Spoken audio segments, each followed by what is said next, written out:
नमस्कार मित्रांनो, आज आपण पाहणार आहोत 7 एप्रिल 2024 महाराष्ट्र सेट या परीक्षेमधील संप्रेषण अर्थात कम्युनिकेशन या घटकावर विचारले गेलेले प्रश्न. प्रश्न क्रमांक 17. समकालीन डिजिटल भाषाव्यवहारात खालील चिन्हसमूहांना इंग्रजीत सामायिकपणे काय म्हणून संबोधले जाते?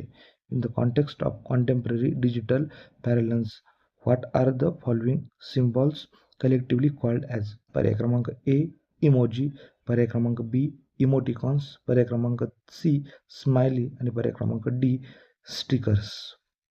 त्याचं उत्तर आहे पर्याय क्रमांक बी इमोटिकॉन्स. तर या चिन्ह समूहांना इंग्रजीत आपण सामायिकपणे इमोटिकॉन्स असे म्हणतो. पुढील प्रश्न, प्रश्न क्रमांक 18.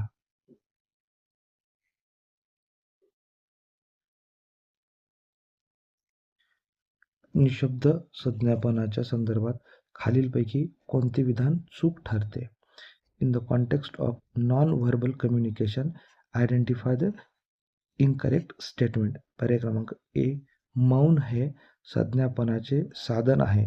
Silence is a means of communication. पर्याय क्रमांक बी निशब्द संज्ञापनातील सुगावे आणि संदेश नियंत्रणासाठी सोपे असतात. Non verbal cues and messages are easy to control. पर्याय क्रमांक सी निशब्द संज्ञापन हे संस्कृती सापेक्ष आणि संस्कृती संवेदनशील असते.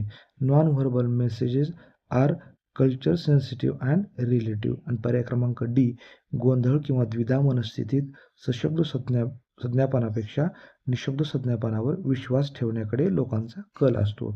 In case of confusion people tends to trust non-verbal communication more than the verbal. याचं उत्तर आहे पर्याय क्रमांक बी. निशब्द संज्ञापनातील सुगावे आणि संदेश नियंत्रणासाठी सोपे असतात. पुढील प्रश्न, प्रश्न क्रमांक 19.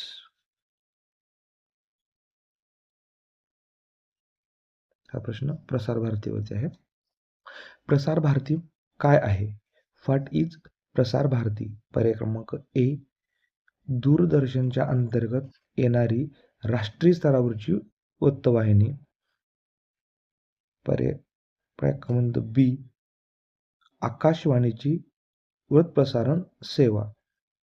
पर्याय क्रमांक सी भारतातील खाजगी प्रसारण सेवांची संघटना. आणि पर्याय क्रमांक डी भारताची शासकीय मालकीची सार्वजनिक प्रसारण सेवा. तर याचं उत्तर आहे पर्याय क्रमांक डी भारताची शासकीय मालकीची सार्वजनिक प्रसारण सेवा. Prasar Bharati is India's state owned public broadcaster. पुढील प्रश्न, प्रश्न क्रमांक 20.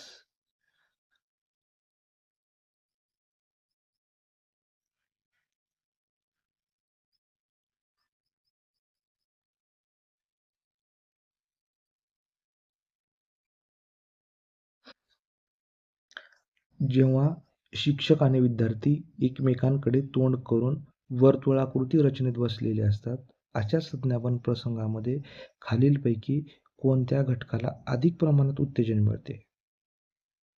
पर्याय क्रमांक ए शिकविण्याच्या आशयाचे प्रभावीपण, effectiveness of the content of teaching.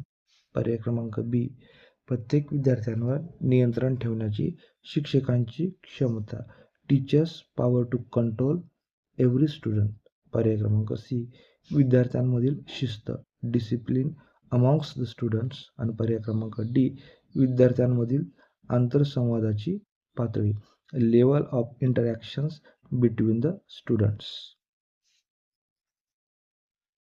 तर याचं उत्तर आहे पर्याय क्रमांक डी.